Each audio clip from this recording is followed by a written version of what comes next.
I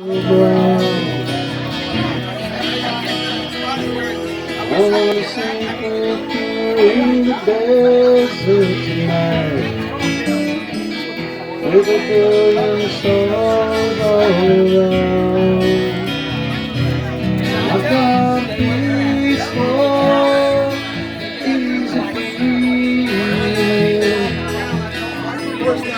I let me down, 'cause you're already standing on the ground.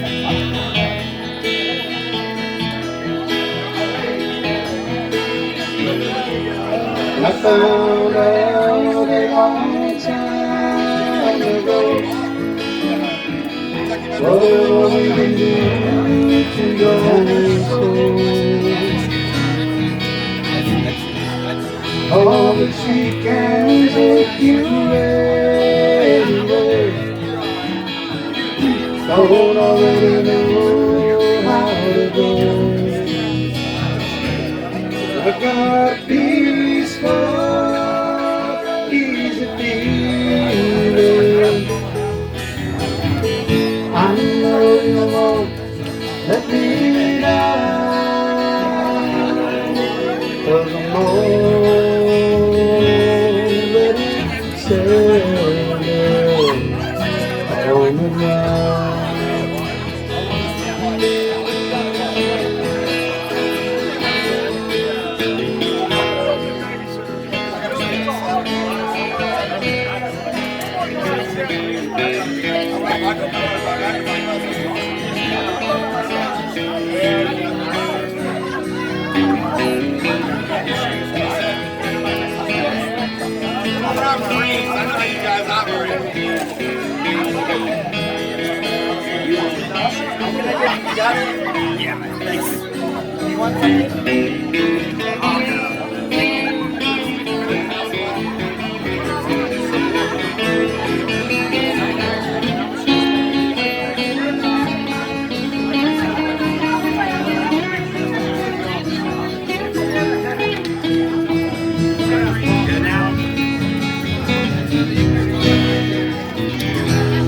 Got this feeling I may know. As a lover and a friend, this voice keeps whispering in my other ear, tells me I may never see you again. Like a peaceful, easy feeling. I know you won't let me down, 'cause I'm already standing. I'm already standing. Yes, I'm already standing on the ground. Travels with the Stevensons here. The Randy Blankenships get together here in Erlanger, Kentucky for Mayor of Erlanger, Kentucky, one of the greatest cities in the Commonwealth of Kentucky, where I was proud to teach my first year of teaching at Erlanger Lloyd High School. Mr. Randy Blankenship.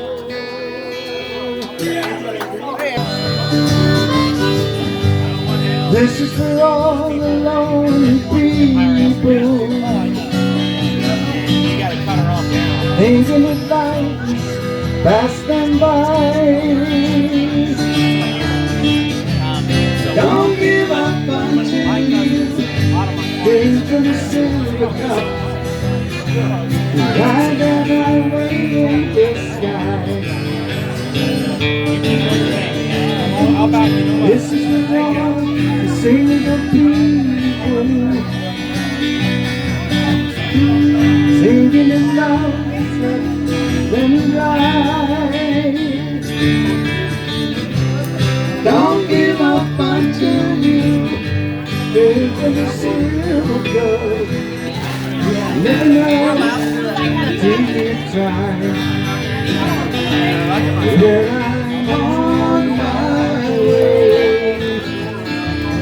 Yes, I'm back to stay. When I'm on my way back home. Hit it.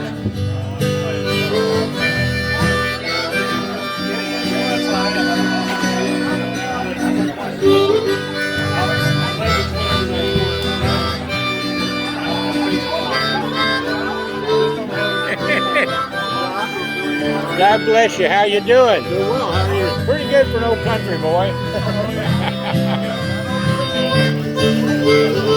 I thought I'd come out and help Randy a little bit. Good This man. is wrong. Yeah, he is. The lonely people thinking that life is passing by. Don't give up until you into the silver cup. Never let you down. They never build you up. Never know till you try.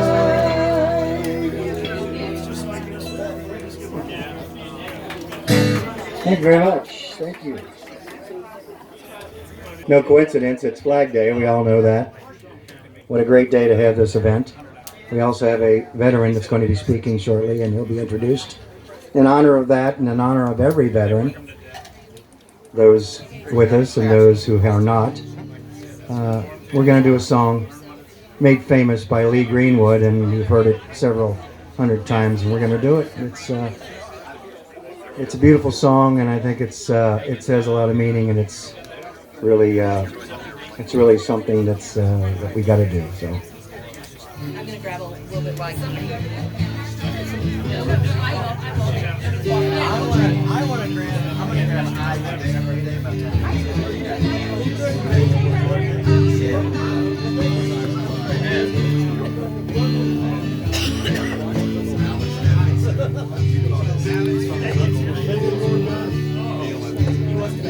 think I'm supposed to sing tonight. Oh, are you? The National Anthem. I think I'm going to be going. If tomorrow all the things I had worked for all my life, and I had to start again with just my children and my wife, I thank my God above Make sure I'm going to hit the chair. to be living here today. 'Cause the flag still stands for freedom, and they can't take that away. And I'm proud to be an American, where at least I know I'm free. And I won't forget the men who died and gave that right to me. And I gladly stand up next to you and defend her still today. 'Cause there ain't no doubt I love this land. God bless the USA.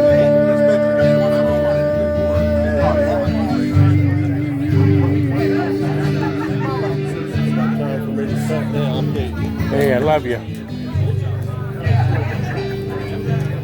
From the lakes of Minnesota to the hills of Tennessee, across the plains of Texas, from sea to shining sea, from Detroit down to Houston, from New York to LA, where there's pride in every American heart. It's time we stand and say,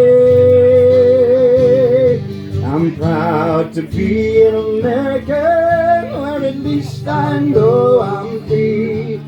And I won't forget the men who died and gave that right to me. And I gladly stand up next to you and defend her still today.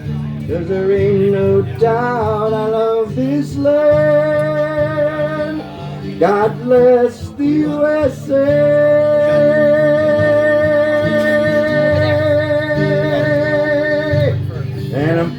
proud to be an American, where at least I know I'm free. And I won't forget the men who died and gave that right to me. And I gladly stand up next to you and defend her still today. 'Cause there ain't no doubt I love Miss Land. God bless the USA.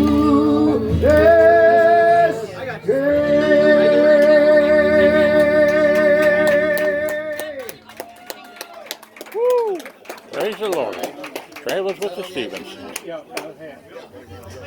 JS7500000 at gmail.com, or join us on Facebook and support Randy Blankenship for Mayor of Erlanger. Flag Day. I got the flag on, got the flag socks working, so we're good.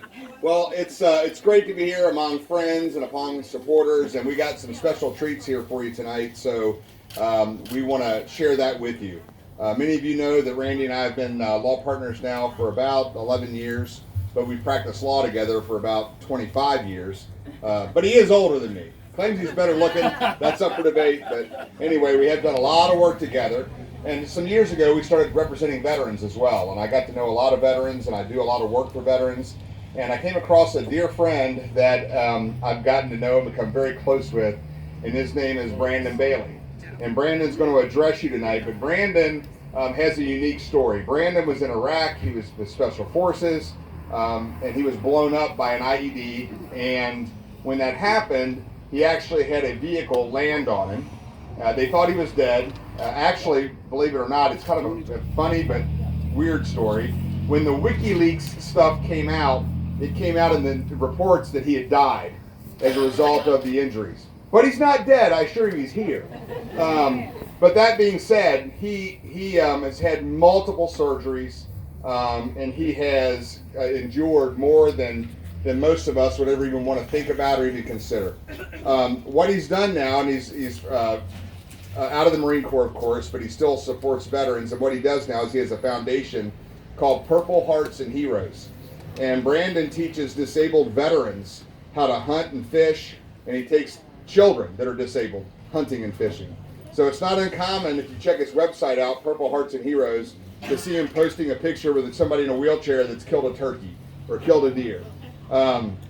He's actually going to be having a big event later this fall, and Randy and I'm sure will be posting about it, so if you're interested in that, it'll be November the 3rd, which ironically is right before Election Day for us, so we want to make sure we give shouts out to that. So, but Brandon has an amazing story. He's here with his wife, Michelle. They are amazing people. And Mike Merle's also here. Mike's over here. He's a dear friend of ours. And Mike was also in the Marine Corps, and I've gotten to know those guys over the years. So Brandon's going to come and tell you a little bit about his story. He spoke to our prayer group. He speaks to many groups. I got him connected with Kelly Elementary School, and I think they're working with their moving Gold Star Family Memorial. So he's working with the kids down at Kelly Elementary in Boone County. And he also is one of the first members of the initial class, I believe, of the Kentucky Veterans Hall of Fame, because of what he's done for not only our country, but what he's done for the Commonwealth of Kentucky. So without further ado, Brandon, come forward and we'll let you address us.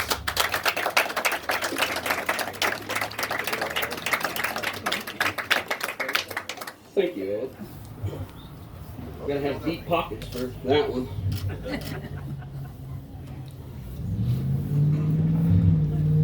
Good afternoon, everybody. Evening, wherever we're at. But, you know, it's the different events I speak at, you always get a different crowd. And I was thinking when he was talking, and he was talking about the elections and how I'd been blown up in Afghanistan by an IED.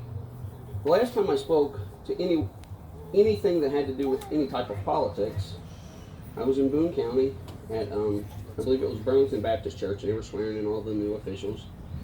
And I was much slimmer in those days, and they asked if I would be in my dress blue, so I stood up and I was there, and I spoke a little bit and said Pledge of Allegiance and whatnot. But before I did that, when I was introduced, the gentleman said, "This is retired Gunnery Sergeant Brandon Bailey, who was blown up by an IUD in Afghanistan. I got a little bit of that same reaction. The women cracked up and the men gave them dirty looks. How could you say this about this man? But no, it was an IED, not an IUD. So, to get in a little bit of my story, I joined the Marine Corps in 1998, and I never thought that the only reason I made it through high school, honestly, was because of high school sports. And the next thing you know, I get there, go to Japan, come home. All I want to do is go to college. When I say I come home, I came back to the United States, still in the Marine Corps, wanted to go to college. So I came back to Paris Island, where I graduated boot camp, started going to college. Ended up graduating college. Next thing you know, I thought, well, I'm going to finish this up and put in for my commission. And someone showed up, and next thing you know, I got sucked into the counterintelligence world. So needless to say, I didn't get my commission. The guy was like, you can either go to Iraq and be a supply officer, or you can go do this over here. So I went and did this over here. It's the greatest decision I've ever made. From there, I ended up, when what is now the Raider Battalion, the Marine Special Operations Command stood up, I ended up going over to there. And I ended up on one of the Marine Special Operations teams. And I'll kind of fast forward to my last deployment. I was in Afghanistan, and we were in a very target-rich environment. And with my job, it was to find them, track them, from start to finish. One night we're on the way home, and I was standing up, and you all see the football players that got those that still watch football, they got the big jackets, they put that's built to go over the shoulder pads and everything. That's kind of what we had. So I'm standing up and I'm trying to put that on, and the most violent explosion I'd ever been a part of happened. Maybe it was more violent than all the others, because this one was meant for me. And it happened. And I just remember the explosion, and the next thing you know, I got a truck landing on top of me. Not to insult anyone's intelligence, but if you see a Humvee on television, you got the main gunner up top that's on top of the truck. That armor that goes around him, of the gun turret, is about 4 inches thick. It had blown that gunner out of the turret, over the wall into the village. I was in the back of that truck, but when that truck come to rest, it sat perfectly upside down on that gun turret. A SOCOM, which is a Special Operations Command, a SOCOM variant Humvee weighs just a tick over 13,000 pounds dry. No oil, no gas, no equipment. That truck's balanced on that gun turret, and I'm underneath it. And I'm conscious. I hear a diesel engine, so I know it's one of my guys that's coming up. And I see the headlights, so again it confirms it's one of ours. But as I'm laying there underneath, I start to panic, and I said it out loud. I said, "Brandon, you have to slow down, or you're gonna have a heart attack." And somehow I controlled my breathing. My thing was, here I was trapped underneath the truck, and the one thing I didn't want to happen was me to be unarmed, because I had a machine gun on each corner of that truck that was at my disposal. I had a shotgun, I had a pistol, I had an M4, and I had grenades all over the place. And my pistol was right here. Everything was gone. I had nothing. So I just didn't want someone to walk up and be better than shooting fish in a barrel, because I was stuck there. There was nothing I could do. So when my truck got there, one of my best friends in the world, even before this, he gets to me. And to hear him tell the story, he came up and he lifted up my helmet, because he didn't know it was me, because I wasn't originally in that turret. I was in the back of the truck. He seen my face and he said, "Brandon, are you alive?" And I guess I was so exhausted, my eyes were closed. And he said, "Your eyes popped wide open." And you said, "Yes, but my hips are broke." Well, he looked. He thought I was cut in half because the truck's all the way to the asphalt. The one strip of asphalt in our part of the country we happened to be on it that night.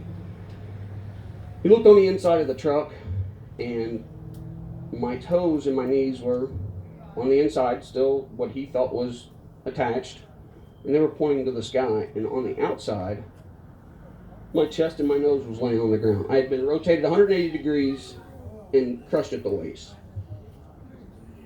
I'm happy to say I didn't feel any pain. I got my morphine. Well, he got my morphine, hit me with it. He hit me with his morphine, and then I ended up winning a fentanyl lollipop, which everyone in the world that has anything to do with drugs would love to have a fentanyl lollipop because they're so great. I'd take a lick and fall.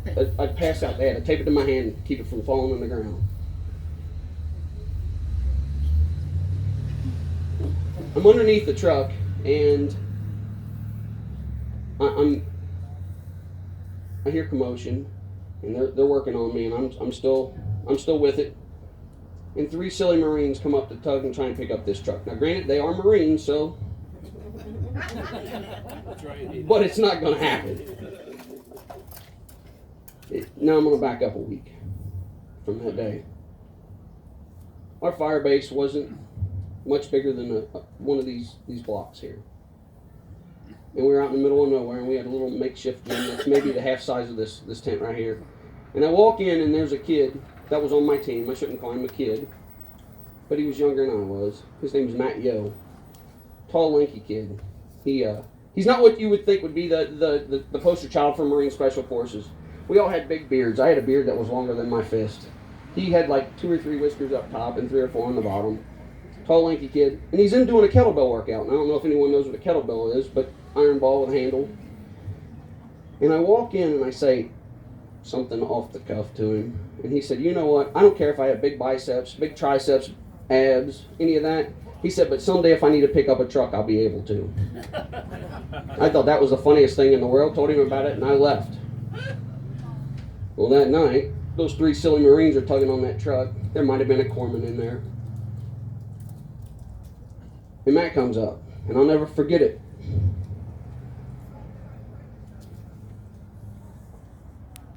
They went down and come up with that truck.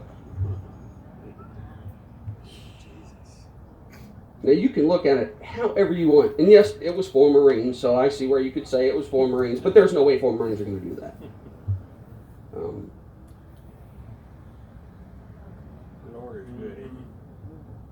Said it. They get me out of there. They get me back to Germany. I come home. And I'd been opened up. That night I had shattered my pelvis, which came out of the inside of my right thigh. I had crushed my right hip. Well, I didn't crush it, someone else did. I had a right crushed hip. My left hip was broken 3 places. Back was broken 5 places. And I had been opened up from the inside of my thigh to my groin to my rectum all the way to my sternum. So they said, well, they told my family, you need to get friends and family here because he's not going to make it. Within 30 days, he'll be dead because I was just full of dirt. And they couldn't understand. With us, we had an 18-man assault team, and we had an 8-man surgical team assigned to us. Because we weren't there scooping ice cream. I mean, we were there at the front of it. That's why we had 6 doctors and a nurse and a communicator with us at all times. And they couldn't understand. They came back. When they rotated back, they stopped at the hospital and they talked to my mother.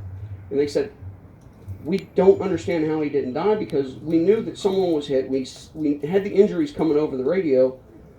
But how was his femoral artery not just, why wasn't he just dumping blood everywhere? So they packed it on site. I get back to the fire base, and they take all that off. And they said that my femoral artery was just laying there perfect, untouched, but 365 degrees around it was just nothing but splintered bone, rock, dirt, everything else. Explain that one.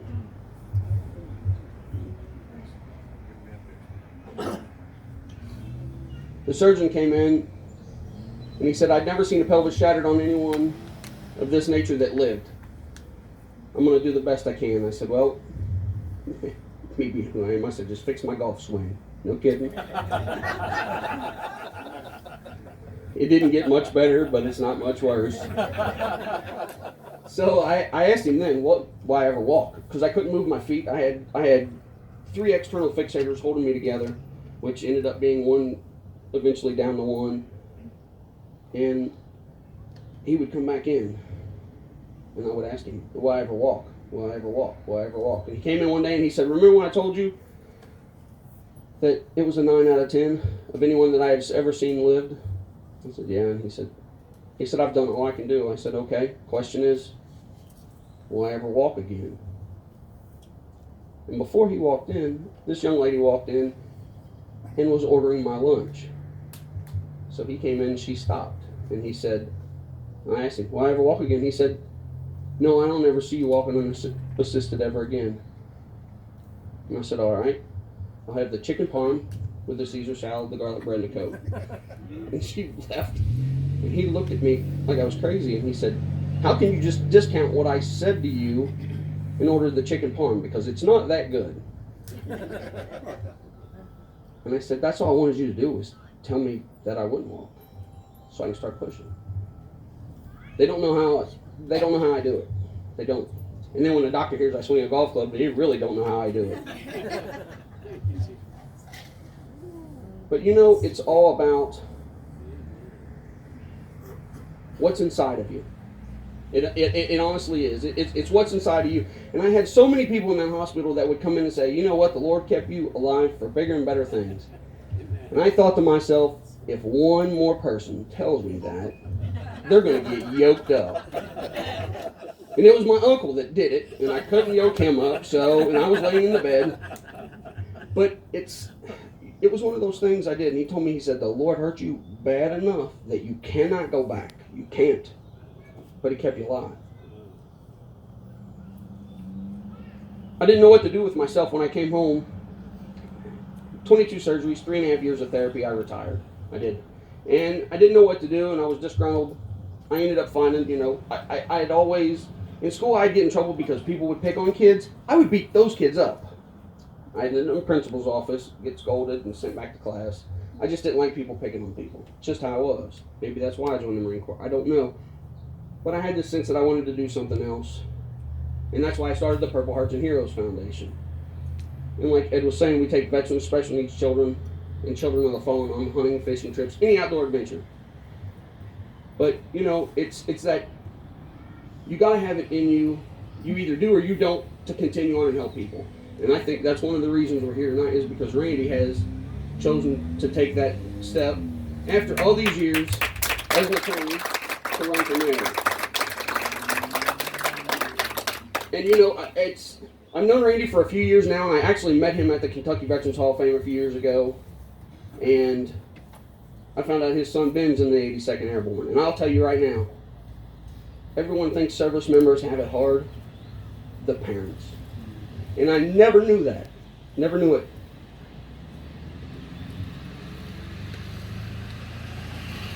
Allergies are bad in Erlanger. So I was laying in that bed because my mom, I would call and she'd be in a panic. I'd say, Mom, it's okay, it's okay.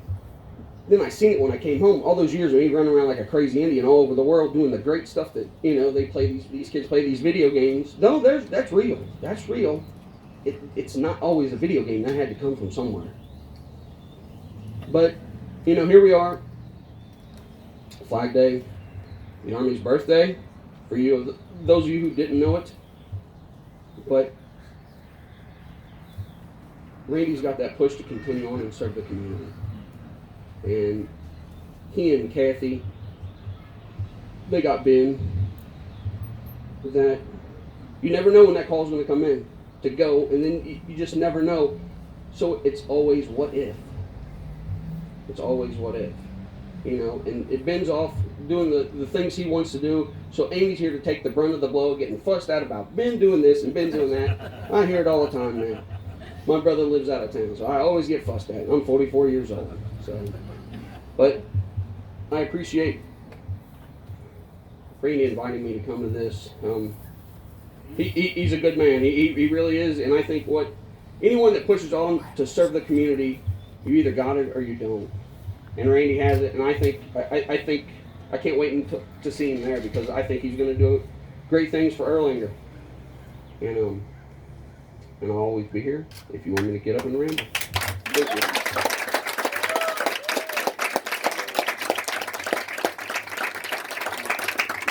I told you he had a fantastic story.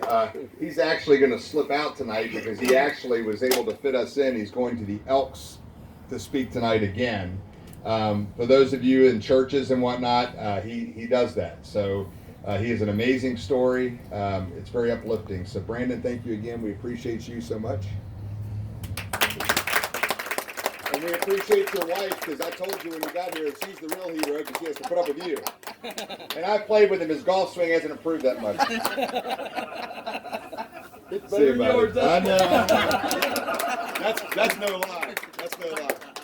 All right, see you, Brandon. Thank you. Thank you so much. Before I introduce Randy, I did want to give a shout out to one more person. Introduced to you Mike Merle earlier. His son is on his way.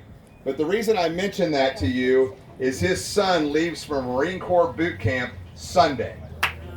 So Mike's a Marine. Once you're a Marine, you're always a Marine. I met Mike when he was on recruiting duty here in Florence.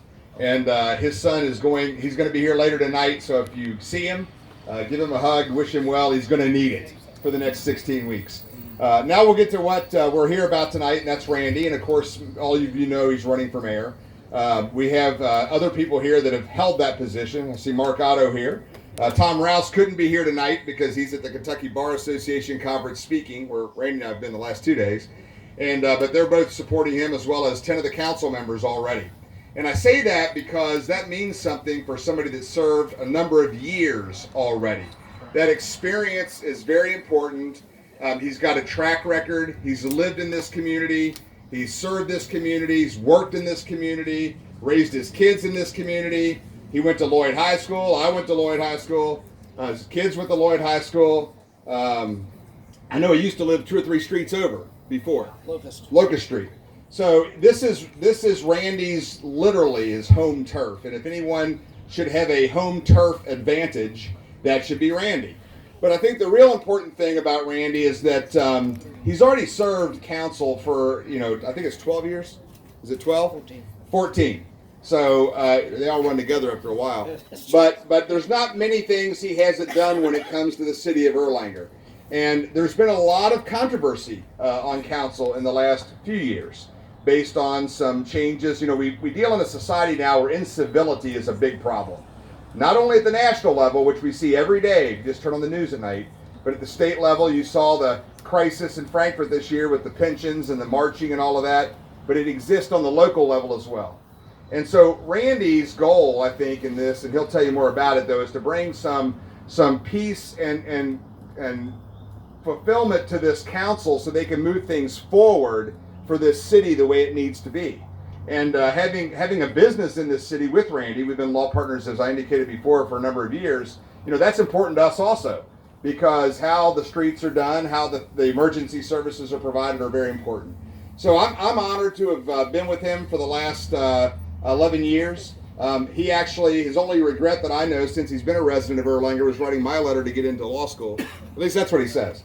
So, but that being said, Randy, we are proud of what you've done. We're proud of who you are and proud of what you're about to do. So with no further ado, I'll introduce my friend, my law partner, Randy Blankenship.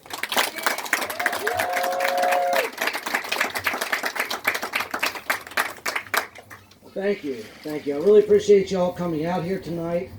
We picked today, of course, because it is Flag Day, and June 14th in 1777 we adopted the flag of the United States, and that's why Flag Day is today. 2 years before that, we created the United States Army, which is the oldest armed forces. So we picked today because we think about what the flag stands for. I mean, you look at the flag; it's red and white and blue. Love the colors, but it's more than just that piece of cloth. It's more than just those. It's more than just that cloth. It's more than just those colors. It's what the flag stands for that's important.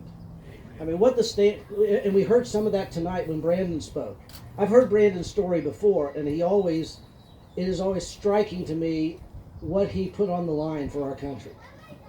and how close to death he came. I jokingly tell him Brandon's the only person I know who was dead, but it wasn't permanent. But you know, Brandon, you think of people like Brandon who put everything on the line for our nation, and they do that for a reason. And it's not because of the colors of our flag; it's what our flag means. And what our flag means to me, it means freedom. I mean, and we're not going to have that freedom if we don't have people like Brandon standing up for it and defending our freedom. I know we have a lot of people who are veterans here. I see Don Thomas right in front of me. I know he's an Army veteran and did a great job for our country. I see John Hale back there. I know he's recuperating from some knee surgery, but he was an Air Force veteran, and we sure appreciate that. And I see Mark Fields over there, another Marine. We seem to be outnumbered. The Marines got to be outnumbered tonight, I think. But you know, they fought for our country. They put their lives on the line for our country. Even those who don't go into combat express their willingness that that's what they're willing to do. They're willing to put their life on the line for this nation. And why do they do that? It's for what our nation is. I mean, that flag does stand for freedom, like the song sings. I love that song where he says the flag still stands for freedom. But we heard a couple of things about it when Brandon was talking tonight. It stands for freedom, and it stands for freedom to speak. Amen. We're free to speak as we want in this nation. That is not true in most countries. We're free to worship as we would choose to do. We heard Brandon expressing his faith tonight, which is always admirable. We're free to do that. That is not the truth in every country. I think sometimes we have so much freedom in this country, we kind of take it for granted. And we don't realize how fortunate we are to have the freedoms we have. We've just grown up with them. We know nothing else. But you know, those freedoms don't come cheap. They don't come free. And it's people like Brandon, and I will brag on my son, it's people like my son Ben, who are willing, you know, to stand out there and say,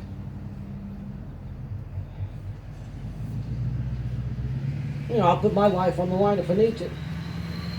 I'll be honest, I've been so fortunate with Ben. When you got a kid in the military, you alternate all the time between feelings of great pride and great terror, because you just don't know which way it's going to go.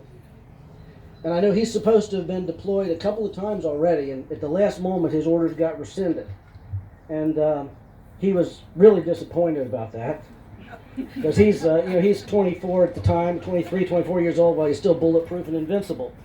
And he called me up. I remember he called me up one night and says, you know, I was supposed to go to Afghanistan, and they changed my orders. I got to stay at Fort Bragg.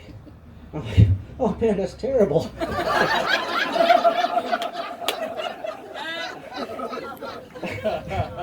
I feel so bad for you.